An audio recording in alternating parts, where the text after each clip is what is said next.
Tycoon embarrasses his wife at a hotel, but the receptionist hears and teaches him a lesson. The soft hum of an expensive car engine broke the silence of the hotel driveway.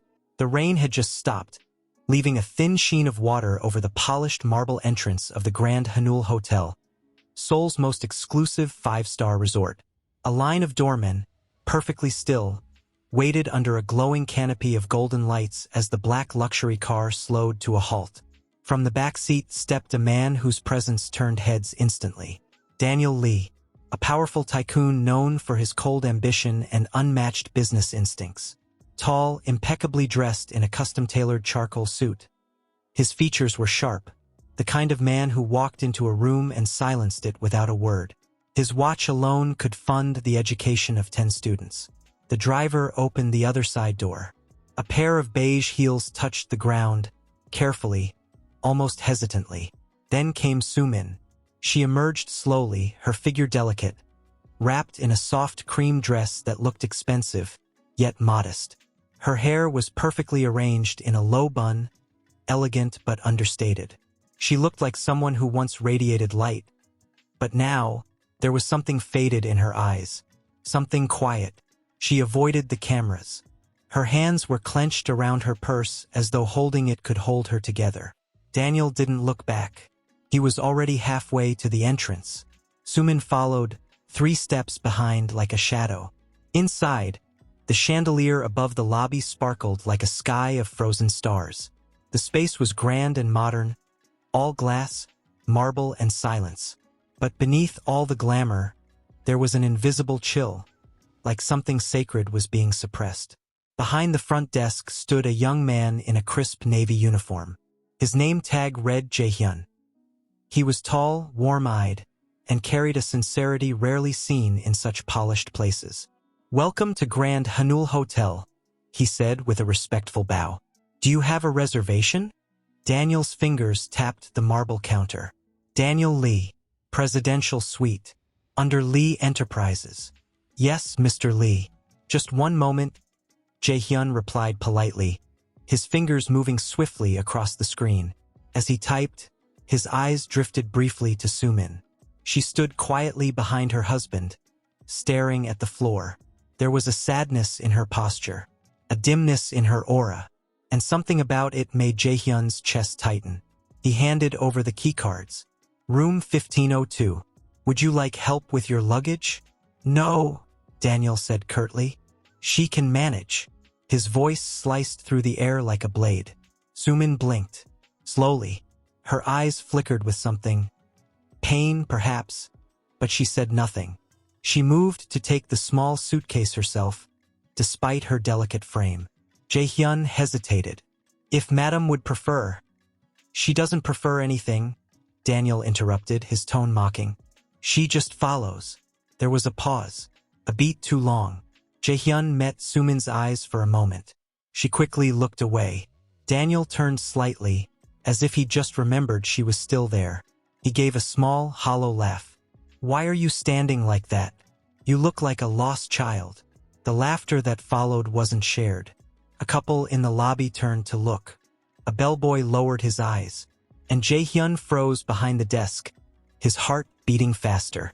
Still, Sumin smiled faintly. That polite, practiced smile women wear when they've learned to swallow humiliation with grace. "I'm fine," she said softly. Her voice was so low, so gentle, it almost sounded like a ghost's whisper. Daniel walked off toward the elevator without another glance, keycard in hand. Sumin followed again, 3 steps behind. Jaehyun watched them disappear into the lift, his chest heavy. Something inside him whispered, "This isn't right." He'd seen countless wealthy couples walk through those doors. Models, CEOs, politicians. But never had he seen a woman so clearly drowning in silence. She wasn't just quiet. She looked like she was surviving, breathing beneath a weight she'd carried for years. And he didn't know why, but her pain lingered in the air long after the elevator doors closed. Upstairs, the suite door opened with a soft click. Daniel walked in first, dropping his coat on the nearest chair.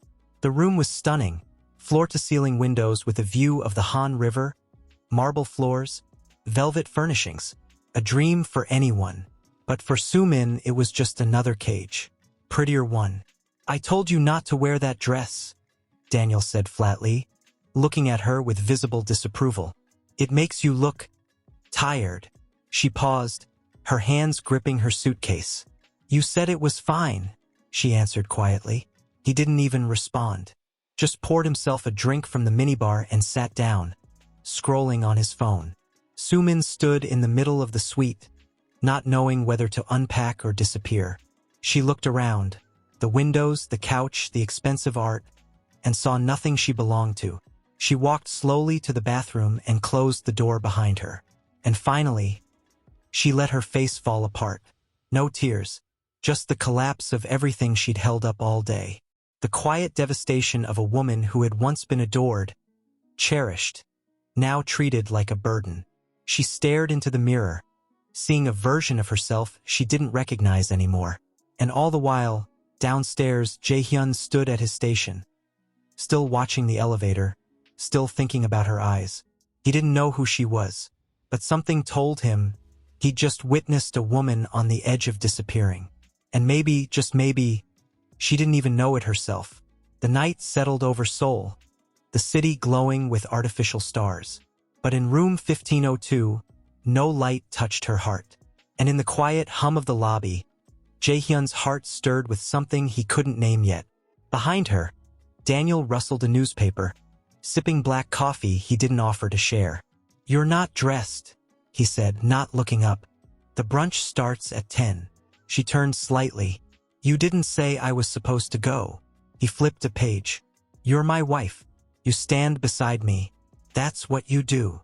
There was a time when she would have nodded quickly, disappeared into the closet, and returned exactly how he wanted. But this time she hesitated. "Do you even want me there?" she asked, her voice barely audible. "Or am I just decoration again?" That made him pause, just for a second. Then he chuckled, not kindly. "At least you're finally aware." The words landed sharper than she expected. He rose from the couch, placing the cup down with precision. "Wear something decent, not one of your artsy moods. You're not here to make a statement. Just don't embarrass me." When the door closed behind him, the silence returned like a wave, louder than before. Downstairs, the lobby was already humming with movement. Guests in designer clothes chatted about mergers and exhibitions. The scent of fresh lilies lingered in the air, blending with expensive perfume. Behind the counter, Jae-hyun glanced toward the elevators. He hadn't stopped thinking about her. He didn't even know her name, but he remembered the way she'd looked at the floor, like it held more hope than the man standing beside her. He was restocking brochures when she stepped into the lobby. She wore a pale blue dress this time. Her hair was loose, falling over her shoulders. She looked different, still quiet, still distant, but the way she walked, a little slower, a little more thoughtful, made him straighten. Their eyes met, just for a moment. Then she looked away and moved to the side, waiting for the car that would take her to the brunch. But Jae-hyun wasn't just watching anymore. Something had shifted. He walked from behind the desk with a soft smile, carrying a single flower, a white camellia from the welcome arrangement. "Excuse me," he said gently. She turned, surprised. He held out the flower. "You dropped this yesterday." She looked at the blossom. "I don't remember having one." "You looked like someone who should," he said simply. Her lips parted slightly, caught between confusion and disbelief. No one had said something kind to her in so long. The words sounded foreign. She took the flower with both hands. "Thank you," she whispered. He bowed slightly. "If there's anything you need, even if it's just a place to breathe, let me know." Sumin nodded slowly, unsure what to say. A black car pulled up, and a driver stepped out. Jae-hyun watched as she disappeared behind tinted windows, the white camellia pressed gently to her chest. Inside the venue, the brunch was as extravagant as expected. Crystal chandeliers, white linens, soft jazz in the background. Everyone smiled too much, laughed too loud. Daniel thrived there.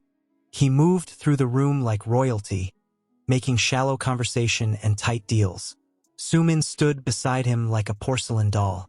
People smiled at her, complimented her dress, asked if she'd been painting lately, and she answered politely, never revealing the truth, that her canvases had been blank for years, drying in a forgotten studio. But the smiles faded when Daniel raised his voice just enough for the nearby table to hear. I told Sumin she should stick to fashion. She tried painting for a while, but it was all very emotional. He gave a sharp laugh. You know how artists can be. Melodramatic. A few uncomfortable chuckles followed. Some guests looked away. Others watched, amused. Sumin felt her ears burn, her fingers curling around her napkin. She gets overwhelmed by color, Daniel added with a smirk. She cried once over a painting she ruined with blue. Can you imagine? She stared at the plate in front of her, her breath caught in her throat. She wanted to leave, to disappear, but her legs wouldn't move. Daniel took another sip of wine, oblivious, or worse, pleased. When they returned to the hotel, she said nothing. But once in the suite, she walked to the bathroom and locked the door. Daniel didn't follow. He sat on the couch, checking stock updates, as if she were already gone. Inside, Sumin turned on the faucet and sat on the edge of the tub, fully dressed. The sound of the water running masked the quiet sob that escaped her lips. Her shoulders trembled. She wasn't weak. That's what hurt the most. She had survived so much, given up so much. For him, for love. And in return, she'd become invisible. Later that night, while Daniel slept, she wandered down to the lobby. It was nearly empty. Soft piano music played from a hidden speaker. Jae-hyun was finishing a shift report, surprised to see her. But he didn't say anything. He just gave her a small nod. She walked slowly to a couch in the corner and sat down, the camellia now tucked into her journal. Minutes passed, maybe an hour, and then, "Can I ask you something?" she said, her voice floating gently toward him. He looked up. "Of course. If you loved someone," she said, eyes distant. "But they stopped seeing you, stopped listening, stopped believing in you. At what point do you stop waiting for them to come back?" The question broke something open between them. The air shifted. Jae-hyun walked over, keeping a respectful distance. He sat in the armchair across from her, his hands folded in his lap. "I think," he said slowly, "when staying starts hurting more than leaving, that's when your heart is asking you to protect it." Her eyes glistened. No one had ever said it like that before. She looked at her hands. "But I made vows." "Vows aren't cages," he replied softly. "They're meant to honor love, not trap someone inside a life that's breaking them." She bit her lip, nodding slowly. There was so much more she wanted to say, but her heart was already full of unspoken grief, unnamed longing, and for the first time in years, a tiny sliver of possibility. She stood quietly, offering him a small, grateful bow. "Thank you," she said again. "The brunch starts at 10. She turned slightly. "You didn't say I was supposed to go." He flipped a page. "You're my wife. You stand beside me. That's what you do." There was a time when she would have nodded quickly, disappeared into the closet, and returned exactly how he wanted. But this time she hesitated. "Do you even want me there?" she asked, her voice barely audible. "Or am I just decoration again?" That made him pause, just for a second. Then he chuckled, not kindly. "At least you're finally aware." The words landed sharper than she expected. He rose from the couch, placing the cup down with precision. "Wear something decent, not one of your artsy moods. You're not here to make a statement. Just don't embarrass me." When the door closed behind him, the silence returned like a wave, louder than before. Downstairs, the lobby was already humming with movement. Guests in designer clothes chatted about mergers and exhibitions. The scent of fresh lilies lingered in the air, blending with expensive perfume. Behind the counter, Jae-hyun glanced toward the elevators. He hadn't stopped thinking about her. He didn't even know her name, but he remembered the way she'd looked at the floor, like it held more hope than the man standing beside her. He was restocking brochures when she stepped into the lobby. She wore a pale blue dress this time. Her hair was loose, falling over her shoulders. She looked different, still quiet, still distant, but the way she walked, a little slower, a little more thoughtful, made him straighten. Their eyes met, just for a moment. Then she looked away and moved to the side, waiting for the car that would take her to the brunch. But Jae-hyun wasn't just watching anymore. Something had shifted. He walked from behind the desk with a soft smile, carrying a single flower, a white camellia from the welcome arrangement. "Excuse me," he said gently. She turned, surprised. He held out the flower. "You dropped this yesterday." She looked at the blossom. "I don't remember having one." "You looked like someone who should," he said simply. Her lips parted slightly, caught between confusion and disbelief. No one had said something kind to her in so long. The words sounded foreign. She took the flower with both hands. "Thank you," she whispered. He bowed slightly. "If there's anything you need, even if it's just a place to breathe, let me know." Sumin nodded slowly, unsure what to say. A black car pulled up, and a driver stepped out. Jae-hyun watched as she disappeared behind tinted windows, the white camellia pressed gently to her chest. Inside the venue, the brunch was as extravagant as expected. Crystal chandeliers, white linens, soft jazz in the background. Everyone smiled too much, laughed too loud. Daniel thrived there. He moved through the room like royalty, making shallow conversation and tight deals. Sumin stood beside him like a porcelain doll. People smiled at her, complimented her dress, asked if she'd been painting lately, and she answered politely, never revealing the truth, that her canvases had been blank for years, drying in a forgotten studio. But the smiles faded when Daniel raised his voice just enough for the nearby table to hear. "I told Sumin she should stick to fashion. She tried painting for a while, but it was all very emotional." He gave a sharp laugh. "You know how artists can be. Melodramatic." A few uncomfortable chuckles followed. Some guests looked away. Others watched, amused. Sumin felt her ears burn, her fingers curling around her napkin. "She gets overwhelmed by color," Daniel added with a smirk. "She cried once over a painting she ruined with blue. Can you imagine?" She stared at the plate in front of her, her breath caught in her throat. She wanted to leave, to disappear, but her legs wouldn't move. Daniel took another sip of wine, oblivious, or worse, pleased. When they returned to the hotel, she said nothing. But once in the suite, she walked to the bathroom and locked the door. Daniel didn't follow. He sat on the couch, checking stock updates, as if she were already gone. Inside, Sumin turned on the faucet and sat on the edge of the tub, fully dressed. The sound of the water running masked the quiet sob that escaped her lips. Her shoulders trembled. She wasn't weak. That's what hurt the most. She had survived so much, given up so much. For him, for love. And in return, she'd become invisible. Later that night, while Daniel slept, she wandered down to the lobby. It was nearly empty. Soft piano music played from a hidden speaker. Jae-hyun was finishing a shift report, surprised to see her. But he didn't say anything. He just gave her a small nod. She walked slowly to a couch in the corner and sat down, the camellia now tucked into her journal. Minutes passed, maybe an hour, and then, "Can I ask you something?" she said, her voice floating gently toward him. He looked up. "Of course. If you loved someone," she said, eyes distant, "but they stopped seeing you, stopped listening, stopped believing in you, at what point do you stop waiting for them to come back?" The question broke something open between them. The air shifted.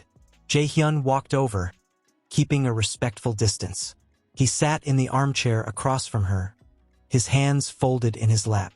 "I think," he said slowly, "when staying starts hurting more than leaving, that's when your heart is asking you to protect it." Her eyes glistened. No one had ever said it like that before. She looked at her hands. "But I made vows." "Vows aren't cages," he replied softly. "They're meant to honor love, not trap someone inside a life that's breaking them." She bit her lip, nodding slowly. There was so much more she wanted to say. but her heart was already full of unspoken grief, unnamed longing, and for the first time in years, a tiny sliver of possibility. She stood quietly, offering him a small, grateful bow. "Thank you," she said again, and walked back toward the elevator, a little straighter than before. When the doors closed behind her, Jae-hyun stared at the empty space she'd left behind. He didn't know what tomorrow would bring. Soo-min watched him silently for a moment, then turned away. She didn't speak. She didn't ask where they were going next or what time she should be ready. She just walked to the bathroom, closed the door, and leaned against it, letting the silence breathe. Her reflection stared back from the mirror again. But something was different. Her eyes weren't just tired anymore. They were searching. For what? She wasn't sure. But the woman staring back wasn't ready to fade just yet. She showered, dressed in soft gray slacks and a cream blouse, and for the first time in days, left her hair down without worrying about what he'd say. When she stepped into the room again, Daniel had finished his call. He barely glanced at her. "Be ready at noon," he said, slipping on his watch. "We have lunch with the Minister of Commerce." She didn't reply. He turned to her. "Did you hear me?" She nodded once. "I heard you." Something in her tone gave him pause. He looked at her more closely this time. "Are you okay?" he asked, not with concern, but with the cautious curiosity of someone sensing a change in the air. She smiled faintly. "I'm not sure yet." Daniel frowned but said nothing. He picked up his briefcase and walked out. When the door shut behind him, Soo-min sat on the edge of the bed and stared at the hotel keycard resting on the table. Something about it, the weight, the coldness, reminded her how temporary everything was. Later that morning, she wandered to the hotel cafe and sat near the windows, sketchbook in hand. She hadn't drawn in years, not since he told her it was a waste of time. But today, her fingers itched for movement. She didn't even realize Jae-hyun had walked in until his voice reached her gently. "You're drawing." She looked up, startled, then smiled, a real one this time. Soft, fragile. "Trying to," she said. He sat across from her slowly, watching her hands as they moved across the page. "May I see?" She hesitated for a beat, then turned the page toward him. A woman, seated by a window, eyes lost in thought. The lines were soft but expressive. Melancholy lingered between the strokes. "It's beautiful," he said. Soo-min lowered her gaze. "It's just a sketch." "Even so," he replied. "It's the most honest thing I've seen today." That made her laugh. A small, breathy sound that caught her off guard.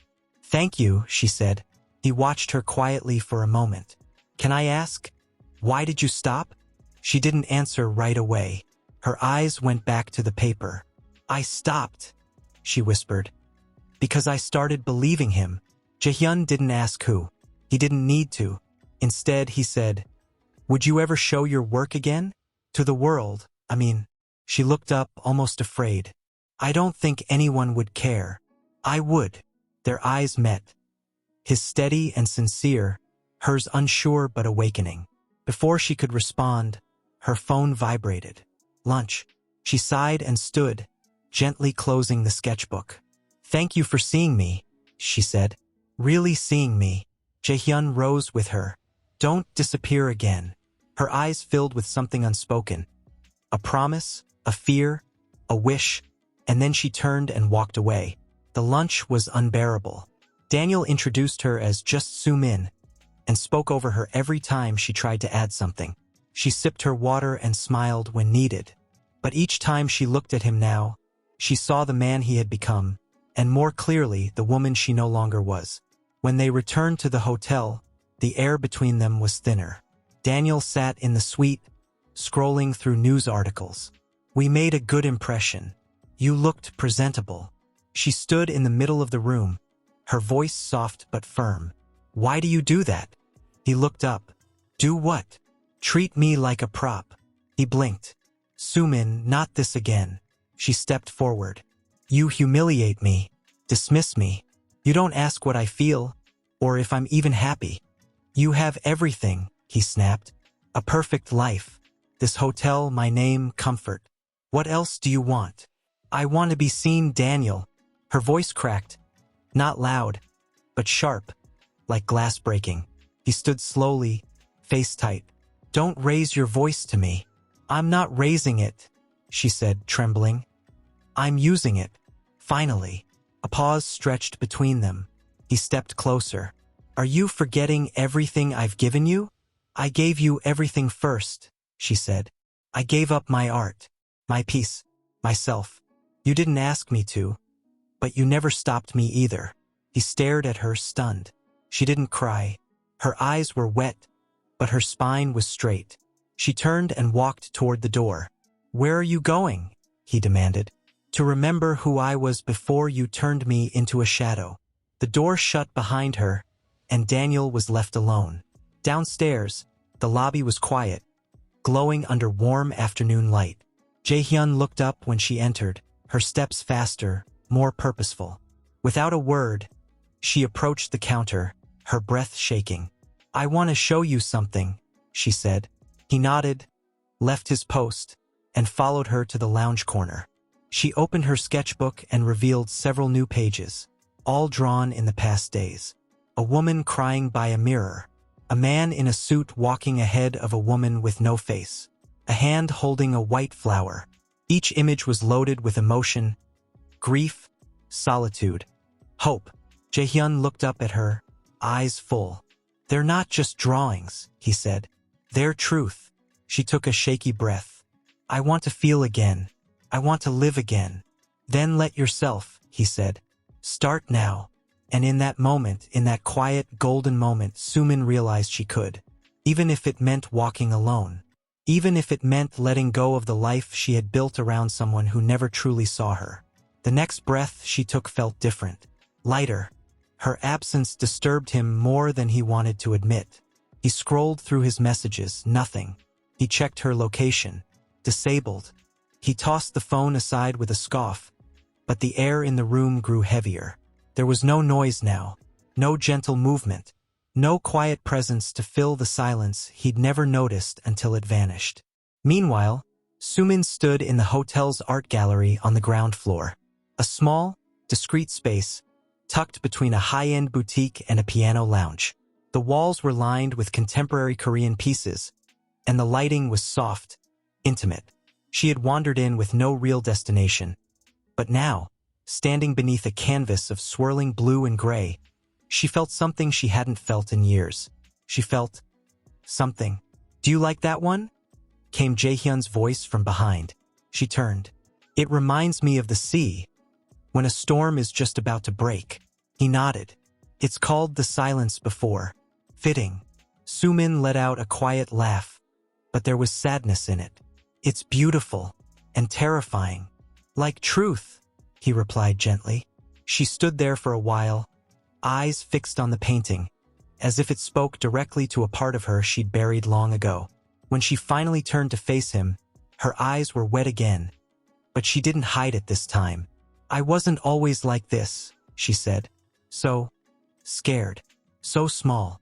I know, he said simply. She looked surprised. How? Because you fight it, he replied. Every day.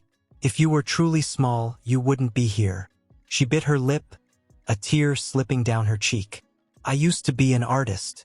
People came to my shows. They cried in front of my paintings. Once, a woman said my work made her feel less alone. And now I can't even draw without hiding. Jaehyun took a step closer. Let me ask you something. She looked up. If the woman who inspired others to feel brave was standing in front of you now, what would you tell her? Sumin swallowed hard. I'd tell her to stop waiting for permission.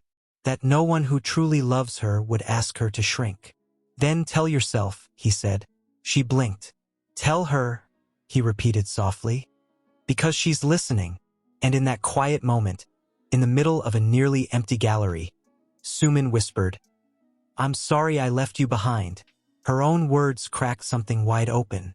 She closed her eyes, holding her breath as memories flooded in, of bright studios, splashes of paint, music, laughter, love, all before the silence took over. When she opened her eyes again, Jaehyun was still there, but he said nothing more. He didn't have to. His presence, his stillness, it allowed her space to breathe. The next morning, Daniel woke to an empty bed again. No note, no message. He threw on his blazer, frustration rising like steam. He told himself he wasn't worried, just annoyed. That's what he always said when things slipped out of his control. He took the elevator down, expecting to find her in the cafe or maybe wandering the garden. Instead, he passed by the gallery and paused. Inside, Sumin stood before a blank canvas, alone, dressed in jeans and an old, oversized shirt, one that still had paint stains from her past life. She held a brush in her hand, frozen in midair. Daniel stepped inside without her noticing. He watched as her hand hovered, then touched the canvas. The first stroke was pale blue, hesitant, then another darker, bolder. She didn't stop this time. The brush moved like it remembered her. Her hands began to fly across the canvas with trembling urgency, each color bringing her closer to herself. And with every stroke, the air around her changed, grew warmer, brighter. For the first time in years, she looked alive. Daniel cleared his throat. She froze. Slowly, she turned. Their eyes met. "What is this?" he asked, voice cold. "My painting," she said softly, stepping back from the canvas. "You're doing this here? In public?" Her breath hitched. "It's part of the hotel's community arts initiative." I asked. They said yes. Daniel looked around, as if the room itself offended him. "You're making a spectacle of yourself." "I'm creating," she said, stronger now. He stared at her, something unreadable in his eyes. "This isn't who you are anymore." She took a deep breath. "Then who am I, Daniel?" He hesitated. "You're my wife. That's not an identity. That's a title." She held his gaze now, unwavering. "I used to define myself by you. Now I'm trying to remember who I was before you forgot me." His jaw clenched. "You're being dramatic." "No," she said. "I'm finally being honest." There was silence. Daniel's voice dropped. "So what?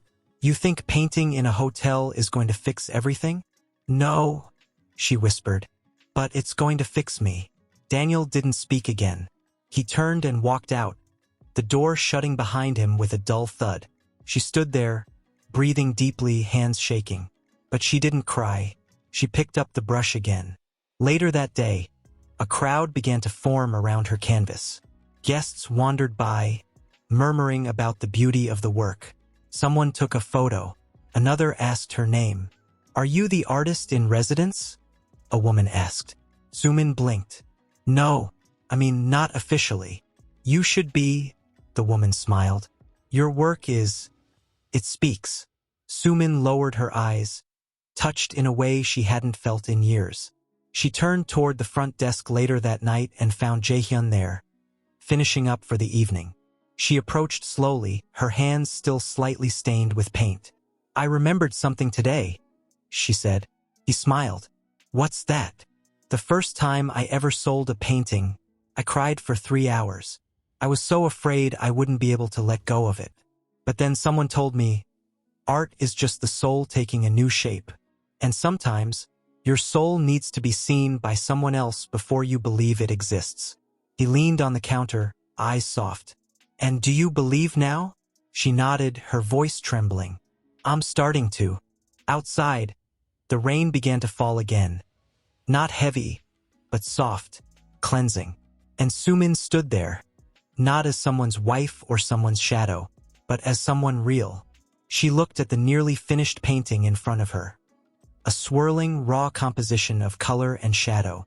A woman with her eyes closed, leaning into the wind, her hair streaming behind her like a memory refusing to let go. For the first time, Sumin didn't question if it was good. She knew it was honest. And that was enough. The soft shuffle of footsteps reached her ears. She looked up. Jaehyun. He didn't say anything. He simply sat down on the floor beside her, their shoulders almost touching, both staring forward in silence. She tilted her head toward him slightly. "You always appear when I need to breathe." "I don't plan it," he said with a soft laugh. "I think I just listen better than most. She smiled. That's rare. They sat like that for a while, surrounded by stillness, the gentle hum of the hotel settling into sleep. Outside, the rain painted streaks on the windows, blurring the city lights into something dreamlike. After a long pause, Sumin whispered, I think I used to love him. Jaehyun didn't respond right away. His silence wasn't uncomfortable. It invited her to continue, if she wanted. He wasn't always like this, she said. He used to wait for me after class. He'd bring me flowers. He made me feel like I mattered, even when I doubted myself. He didn't. A tear slid down her cheek. But then the deals came, the power, the image, and slowly he stopped looking at me like a person and started seeing me as a reflection. If I cracked, it meant he wasn't perfect. So he punished me every time I wasn't. Jaehyun turned toward her, his voice gentle. And now, I still remember who he was, but I don't love who he became. She breathed deeply. And I don't think he loves who I am now either. He hesitated. Do you love who you are now? That question lingered in the air, raw and frightening. She looked down at her stained hands. I think I'm starting to. Slowly, maybe for the first time. A small silence passed between them, and then she asked, Is that selfish? No, Jaehyun said firmly. It's necessary. Her eyes met his. There was something steady in his gaze. Not romantic, not rushed, just real. She leaned her head against his shoulder, just for a moment, and whispered, Thank you for seeing me before I remembered how. He didn't move. You were never invisible, just forgotten by the wrong eyes. The next morning, Daniel walked through the lobby with quick, forceful steps. He hadn't slept. Not well, at least. Something about the quiet in that room, the coldness of the bed without her, gnawed at him in a way he couldn't explain. He approached the front desk. I need to speak with my wife, he said. The clerk looked nervous. She's in the gallery, sir. Painting. Daniel frowned. Still, he turned toward the glass gallery door. Inside, Sumin was standing in front of the canvas, absorbed. She didn't see him. She didn't notice the crowd gathering behind her either. A small group of onlookers admiring the work in progress, murmuring about the emotion, the elegance, the mystery of the woman in the painting. Daniel watched in silence. For the first time he saw her, really saw her, moving with purpose, eyes shining with a fire he hadn't seen in years. People whispered her name now. They asked for cards. One woman, holding a sketchbook, approached her shyly and said, You inspire me. Sumin smiled. Daniel took a step back. Something inside him twisted. Not anger, not pride. Something unfamiliar. He waited until the gallery began to clear, and then stepped inside. She saw him this time. Their eyes met. She didn't flinch. He walked slowly toward her. You've been avoiding me. No, she said calmly. I've been finding myself. He glanced at the painting behind her. This is you now? No, she said, stepping aside. That's the woman I used to be. She's not afraid anymore. His throat tightened. I didn't mean to make you feel invisible. But you did. Her voice wasn't cruel, just truthful. And the worst part is I let you. For years. Daniel exhaled. I miss you. You miss what I was, she said gently. Quiet, polished, predictable. But I don't fit in that shape anymore. He looked away, as if the truth stung more than he expected. I can try, he said. I can change. Sumin hesitated. Her eyes filled, but she didn't cry. I believe you want to, she said. But I need to be someone else now. Someone I lost when I was busy trying to make you happy. There was a long silence. Then Daniel whispered, Are you leaving me? I already left, she said softly. You just didn't notice. He nodded, slow, like a man finally waking up from a long, comfortable dream. Then what happens now? He asked. She looked at the canvas again. Now, I live, and I paint, and I try to become the woman I abandoned. Daniel stepped back. There was nothing else to say. He turned, walked out, and Sumin stood quietly for a long moment, letting the weight of finality settle around her. She picked up the brush. Everything looked exactly the same. Daniel's watch rested neatly on the nightstand, his blazer carelessly tossed over the armchair, the curtains half drawn, letting in the dim skyline that once felt romantic, now just cold. She stood at the doorway for a long time, then stepped inside and closed the door behind her. Daniel sat on the edge of the bed, hands clasped, looking down. He didn't get up, didn't speak. Sumin placed her phone gently on the dresser. Her voice, when it finally came, was quiet but unwavering. "I came to pack my things." He raised his eyes. His face was pale.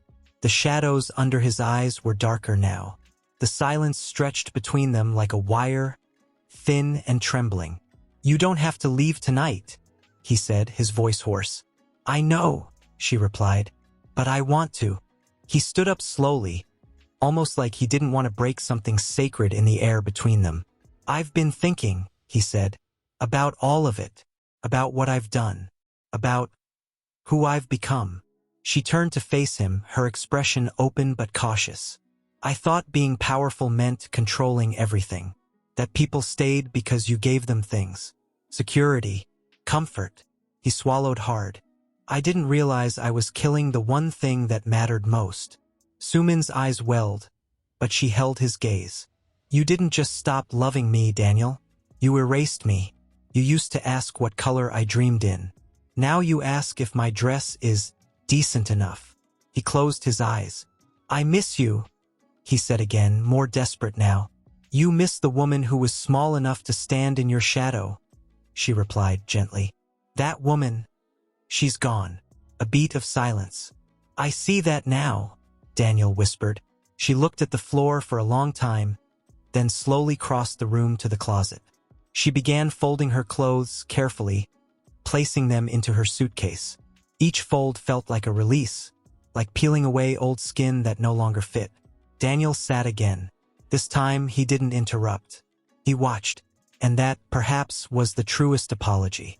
When she zipped the suitcase closed, she turned toward him one last time. "I'm not angry anymore," she said. "I just don't want to spend another year convincing someone of my worth." He nodded, slowly. His voice cracked as he said, "Do you think someday we could be friends?" She interrupted softly. He looked up. "No," she continued, tears finally breaking free. "Because friends don't watch you fall and stay silent." He stood, took one hesitant step forward, then stopped. Sumin picked up her bag. Her hands trembled slightly, but her face was calm. At the door, she turned once more. "You didn't lose me today, Daniel. You lost me years ago. You just never looked close enough to see it." And then she was gone.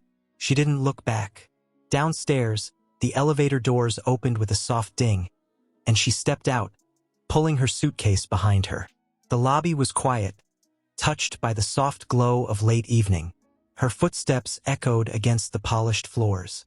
She paused by the front desk. Jaehyun was there. He looked up the moment he sensed her presence, and when he saw the suitcase, his expression shifted.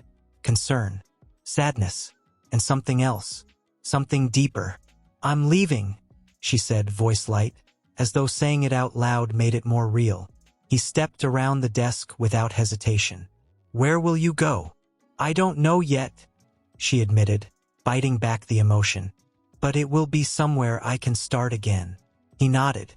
"You don't have to have it all figured out. You just have to take the first step." Sumin smiled, the corners of her mouth quivering. "You've given me more kindness in a week than I've had in years." He lowered his voice. "You gave yourself the courage. I just reminded you that it was there." She blinked quickly, overwhelmed. "I don't want to say goodbye like this," he said, his voice barely above a whisper. "I don't want to say goodbye at all," she confessed. They stood there, suspended in a silence that felt like it could break if either of them dared to move. Then he reached into his pocket, pulled out a folded slip of paper, and placed it in her hand. "My sister runs a gallery in Jeju. They're always looking for new artists, honest ones. If you want, she'll give you space." Sumin opened the paper, staring at the number scribbled there. "And if I don't call?" she asked softly. He looked at her, eyes steady. "Then I'll wait until you do." Tears spilled over. This time she didn't hide them. She stepped forward, slowly, and wrapped her arms around him. He held her like she was something breakable and irreplaceable all at once. They stayed like that for a long moment, breathing in the shared silence. When she pulled away, she whispered, "Thank you for being my witness." He nodded, words caught in his throat. She walked toward the doors, suitcase rolling softly behind her. As the automatic glass slid open, the wind swept in, cool, fresh, full of movement. The city lights blinked like stars under fog, and Sumin walked out into the night. "You don't have to know who you are yet. Just keep showing up." She pressed the note to her chest. For the first time in years, she wasn't running from something. She was running toward something. When the plane touched down on Jeju Island the next morning, the wind was warmer, saltier, scented with sea and something that felt like possibility. Sumin stepped out into the terminal with nothing but her bag, her sketchbook, and her trembling hope. The gallery wasn't hard to find. Nestled along a quiet stretch near the coast, it was surrounded by wildflowers and stone walls. The building was modest, white, open, and sunlit, but inside, it pulsed with color, motion, and stories.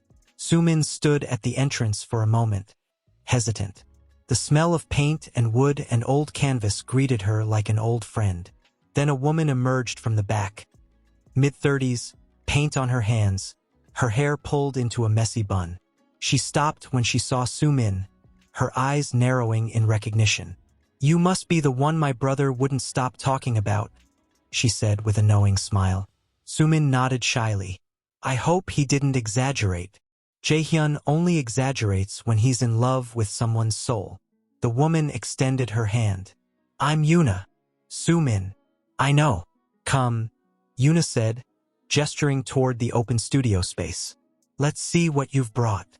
They sat at a long wooden table, where Sumin slowly unzipped her portfolio. Her hands trembled slightly as she pulled out the pieces she'd painted since the hotel, each one a fragment of her own unraveling and rebirth. Yuna examined them quietly. Her eyes didn't blink much.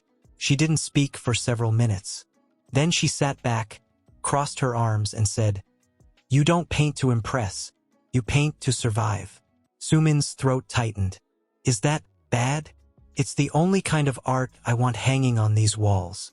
Tears rushed up, uninvited. Sumin laughed through them, covering her face. "Hey," Yuna said softly, "you're safe here. You don't have to shrink." Sumin lowered her hands, nodding, breathing shakily. "I don't know where I'm going with all of this. I don't even know who I'm becoming." Yuna leaned forward. "That's the beauty of it. You're allowed to change every single day." That afternoon, Sumin painted with the doors wide open, letting the ocean wind tangle her hair. She didn't plan what to paint. She just let her hands move. The canvas filled with emotion before it filled with color. Grief, freedom, loneliness, hope. Each brushstroke was a confession. By evening, Yuna brought her tea and left her alone, knowing when silence is the greatest companion. But later that night, just as the sun was sinking beneath the horizon, casting gold into the sea, a voice broke the quiet. "You really left." Sumin froze. Her brush stopped mid-air. She turned slowly. Daniel stood by the gallery door, looking out of place. Too polished, too sharp, but visibly worn. She stared at him, speechless. "I wasn't sure you'd do it," he said. "Actually leave. Live. I told you I would," she replied, heart thudding. He stepped forward, slowly. "I went back to the suite. I waited. He ran a hand through his hair. "I even thought maybe this was just a phase, that you'd come back when it passed." She placed her brush down. "It's not a phase. This is me." Daniel's gaze wandered to the painting she was working on. A figure walking into the ocean, the sky on fire behind her. "She's not looking back," he murmured. "She doesn't need to." He swallowed. "I miss you." "I don't," she said, then softened. "I miss who we were. not who we became. He looked down, nodding slowly. You were right, about everything. I only saw what I wanted you to be, not who you really were. And now? She asked, steady. I don't know, he admitted. I'm trying. Therapy. Time alone. I even tried to paint. That startled her. You? He shrugged. It was awful, but it made me understand. You don't paint to be admired. You paint because it's the only way your soul knows how to speak. There was silence between them. The sound of waves filled the space. I didn't come to win you back, he added. I just needed to see who you became without me. Sumin's eyes glistened, but her voice was calm. I'm still becoming. Daniel nodded again, stepping back. I'll leave you to it, then. As he turned, she called after him softly. Daniel. He stopped, looked back. I hope you find someone who sees you, she said. But more than that, I hope you learn to see yourself first. He blinked. A strange mix of gratitude and grief passed over his face. I hope so too, he whispered. Then he walked away, this time for good. Sumin watched until he disappeared beyond the hill, swallowed by light and distance. Then she turned back to the canvas, picked up her brush. She hadn't dreamed of Daniel. For the first time in weeks, maybe months, her sleep had been undisturbed. No voices pulling her back. No memories trying to haunt her in half-light. She made tea and wandered into the gallery, the place already humming with early footsteps and the low murmur of visitors. She wasn't on display, and yet people still paused by her new work, drawn in by something honest in the lines, in the way the color bled like emotion. She stood back, watching. Then a voice, warm and steady, cut through the moment. You left the door open. Her heart didn't race. It fluttered. She turned. Jaehyun stood there, suitcase in hand, hair tousled from travel. His shirt slightly wrinkled like he hadn't wanted to waste time changing before seeing her. You found me, she whispered. I said I'd wait, he answered, stepping into the light. But I didn't say where. She smiled, her hands trembling now, all the emotions crashing like a tide she'd held back for days. I wasn't sure if I should call, she admitted. I wasn't sure I should stay in Seoul, he replied. But then I remembered something. What? You never really fit in the shadows, Sumin. You belong where the light finds you first. Her lips parted. That voice, that presence, it had been her anchor, the whisper in her silence, the quiet witness when her voice had been too fragile to speak. You came all this way. He stepped closer, slowly, eyes never leaving hers, to see for myself what becoming looks like. She laughed softly, brushing a tear away. I'm still not finished. Good, he said. Neither am I. They stood in front of her painting together. This one was new, barely dry. A woman standing on a cliff's edge, her hands open to the sea, her face calm, not waiting, not grieving, just present. Jaehyun studied the strokes. She's not afraid of falling. No, Sumin replied. She's not. He turned to her, the space between them charged with something quiet but strong. May I stay for a while? He asked. I won't ask for anything more than that. She looked at him, really looked, and saw not a savior, not a rescuer, but someone who stood, who chose to stay, without demands, without trying to rewrite her story. You can stay, she said softly, but not just as a visitor. His brows lifted slightly. Then how? As someone who listens when the silence is too loud, she whispered. As someone who reminds me what it means to be seen, even when I'm messy, even when I'm unsure. He stepped forward again, close enough now that she could see the quiet vulnerability in his eyes. And if one day you want more? She exhaled slowly, her fingers brushing against his. Then I'll paint that story too, she murmured. But only when I'm ready. He nodded. No pressure, no promises rushed, just presence. That night, they sat outside the gallery, sharing warm barley tea under a canopy of stars. The sky was clearer here, bolder, the kind of sky that didn't hide anything.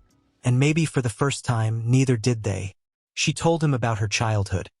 about the way her mother used to braid her hair before art school and whisper, "Don't let anyone shrink you." She told him about her first painting, a watercolor of a cloud that looked like her grandmother's hands. He laughed, then told her about the first time he cried over a painting. Not because it was beautiful, but because he saw himself in it and didn't expect to. The silence between them became its own kind of language. Later, when the wind grew cold, Jaehyun stood and offered his hand. "Let's walk." She took it without hesitation. As they walked along the cliffside path, the sea roaring quietly below, Sumin realized something. Healing wasn't about forgetting. It was about choosing again, choosing differently, choosing herself. They didn't talk much as they walked, but their fingers remained intertwined. Not as a promise, not as a possession. She dipped her brush in a deep amber tone. Her fingers were steadier now. She painted without thinking, letting her hand lead where her heart dared to go. Every stroke was gentler, more intentional. The figure that began to emerge was small, standing beneath a vast tree, arms outstretched toward the sky, not seeking rescue, just surrendering to the wind. Her breath caught in her throat as she realized what it was. Not another version of herself, not a memory. It was her mother. As she stared at the shape forming on the canvas, her heart began to pound. Not from fear, but from something deeper, something that had slept for years untouched. The scent of pine, the softness of worn sweaters, the hum of lullabies through closed doors. Her mother's face, fading and vivid all at once. She set the brush down, stepping back, suddenly overwhelmed. Outside, footsteps approached. "Are you okay?" Jaehyun asked gently, appearing in the doorway, his presence calm as always. She didn't answer immediately. Her eyes stayed locked on the canvas. "I haven't painted her since the funeral," she whispered. He followed her gaze, understanding instantly. "She looks like she's waiting for something," he said. "No," Sumin replied, voice shaking. "She's finally at peace. I think I'm the one who's been waiting." Jaehyun stepped closer, watching her carefully. "Waiting for what? To stop carrying the guilt?" she said, barely breathing the words. "When she died, I was already gone. Married, distant, too busy trying to be perfect in a life that never fit. I didn't say goodbye the way I should have." She lowered her gaze, and her voice broke. "I thought painting her would make me feel close again, but it just makes me feel ashamed." He was silent for a long moment before he spoke. "Sumin, I think your mother would have been proud you made it back to yourself. Even if it took pain, even if it took time. That's what she'd see when she looked at this, not shame, just truth." Sumin bit her lip, turning her face away. "I've spent so long hiding in someone else's version of who I should be. My mother always told me I was born to create, that my gift wasn't just in the art, it was in the way I felt the world. But Daniel, he made me feel like that was weakness. Like being sensitive made me less worthy." Jaehyun's voice lowered. He was wrong. She turned toward him. "Why are you always so sure of me?" He smiled faintly. "Because you still show up. Even when you're scared. Even when it hurts. That's the strongest kind of person." The tears she had been holding finally slipped down. "I wish she could see me now," she said softly. "She can," he whispered. "And I think she's already forgiving you for every moment you couldn't forgive yourself." Sumin reached for the brush again, dipping it in soft coral and tracing delicate leaves around the figure's shoulders. Gentle protection. A mother's final gift. She didn't stop crying, but the tears weren't bitter. They were warm, releasing. Outside, the wind picked up, swaying the gallery door slightly on its hinges. Jaehyun watched in silence, letting her finish what she needed to say with her art. Later, after the sun dipped low and the gallery emptied, Sumin placed the finished painting on an easel in the front window. She stared at it for a long while before speaking. "I think I'm ready to go back." Jaehyun looked at her, surprised. "To Seoul?" She nodded slowly. "Not to stay, just to visit. There's something I left behind." "Daniel?" "No," she said gently. "My studio." His breath caught. "It's still there. I haven't been in it since before the marriage. I kept paying rent like some part of me knew I wasn't finished. And now I want to open the windows, let the dust out, see who I was before I buried myself. He walked over, hands in his pockets, hesitant but sincere. You don't have to go alone. She smiled up at him. I know, but this part, I think I need to. The air around them quieted. A few stars had begun to blink above the coastline, fragile and bright. Will you come back? He asked. She tilted her head. Do you want me to? Yes, he said without hesitation. She reached for his hand. Then I will. They stood in that soft stillness for a while longer, the painting between them, her mother's image watching quietly as the past finally began to settle. When Sumin returned to her room that night, she packed a small bag. Not with fear this time, but with intention. She placed her sketchbook at the very top, then paused, looking around the space that had come to feel like home. She whispered to the empty room, "Thank you for holding me while I remembered how to stand." Her eyes looked different now, wiser, not harder but steadier. She didn't wear makeup that day. Her hair was pulled back simply, and she wore one of her old jackets, soft, faded denim, with a smudge of paint near the sleeve that had never come out. She hadn't worn it in years, not since before the marriage, not since she'd stopped being herself. When the train slowed and the station's gray concrete swallowed the windows, her heart began to thrum faster. It was time. She stepped onto the platform with slow, deliberate steps. Everything looked familiar but distant, like a dream revisited in daylight. The city smelled the same. Exhaust, damp pavement, roasted chestnuts. But it no longer clung to her skin like it used to. She was walking forward now, not dragging the weight behind her. She hailed a taxi, gave the address without hesitation. And as the car began to move through winding roads and blinking streetlights, her thoughts turned inward. The studio had been hers since university. A gift from her mother when she sold her first piece. A tiny space above a bakery, with one large window and crooked floorboards. The rent was cheap. The light was perfect. And in that room, once upon a time, she had believed she could change the world with a paintbrush. The taxi stopped. Her breath caught. It was still there, dustier. The paint on the door more chipped than she remembered. But the little bronze number 17 was exactly the same. She walked up the narrow stairs slowly, every creak underfoot echoing like a memory. The key slid in with surprising ease. And when the door opened, the smell hit her instantly. Wood, old varnish, forgotten turpentine. The air inside was still and heavy, like it had been holding its breath all this time. She stepped inside. The canvas by the far wall was still blank, leaning against the window. A brush lay on the counter, hardened with dried paint. Her old apron hung by the hook, sun-faded, but still stained with color. And then, all at once, the tears came, not from pain, from recognition. She was still here, still waiting. Sumin walked to the window and opened it wide, letting the wind flood in. It stirred the dust, lifted the corners of old paper sketches. She let it move through the space, wild and cleansing, and she stood in it, eyes closed, arms open. When she turned around, her voice was thick with emotion. "Hello again," she whispered to the room. Later, she found the box. It was tucked beneath an old cabinet, half buried in rags and in used pallets. She didn't even remember packing it. Inside were photos, sketches, a half-finished painting. A woman curled into herself, a storm above her. Sumin stared at it, breath caught in her chest. Her younger self had painted that, the version of her that had sensed what was coming, long before it happened. She traced the edge of the canvas with trembling fingers.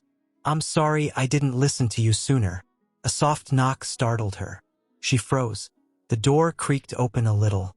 And then, Sumin. Her eyes widened. Minji, her old classmate, her best friend once, before everything had spiraled away. Minji stepped in, eyes wide with disbelief. I thought I was imagining things when I saw you through the window." Sumin stood slowly. "I didn't know you were still in the neighborhood." Minji laughed, wiping at her eyes already. I never left. Unlike somebody. Sumin smiled, but it was fragile. I didn't mean to disappear. I know, Minji said, crossing the room and pulling her into a sudden, tight hug. But I missed you. I missed you so much. Tears spilled freely now. Sumin clung to her friend, the years between them dissolving in a single embrace. They pulled apart slowly. You look different, Minji said gently. I feel different, Sumin admitted. Lighter, but also like I'm finally carrying the right weight. Minji looked around. Are you painting again? Sumin nodded, slowly. Every day, Minji beamed. Then come with me tonight. There's an exhibition, small, local, but beautiful. You'll love it. And there's someone I think you should meet. Sumin hesitated. I just got back. You need to be seen again, Minji said, by people who remember who you really are. Sumin looked around the studio once more, at the light, the dust, the ghosts, and then nodded. Okay, just let me wash my hands. Later, as they walked down the street together, arm in arm, Sumin caught her reflection in a passing window, and she paused. The woman looking back wasn't lost. She wasn't broken. She wasn't small. She was whole, still becoming, still healing, but whole. She smiled at her own reflection, softly. I see you, she whispered. Sumin stepped through the door with Minji at her side. Her heart beat faster the moment she crossed the threshold.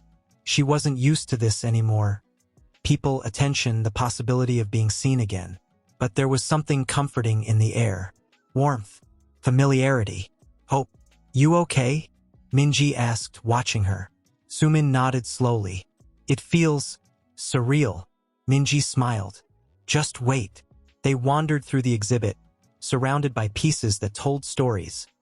A mother's hands wrinkled with age, a child's laugh caught in watercolor, grief pressed into charcoal. Every piece whispered something, and for the first time in a long while, Sumin let herself listen without shielding her heart. Then her eyes caught a painting at the far end of the room. It was large, in tones of gray and gold. A woman sitting in a room with windows wide open, the curtains lifting with invisible wind. Her back was to the viewer, but the light falling across her shoulders was soft and forgiving. Pulled her in. She's waiting, Sumin murmured. Minji turned toward her. No, she said, voice gentle.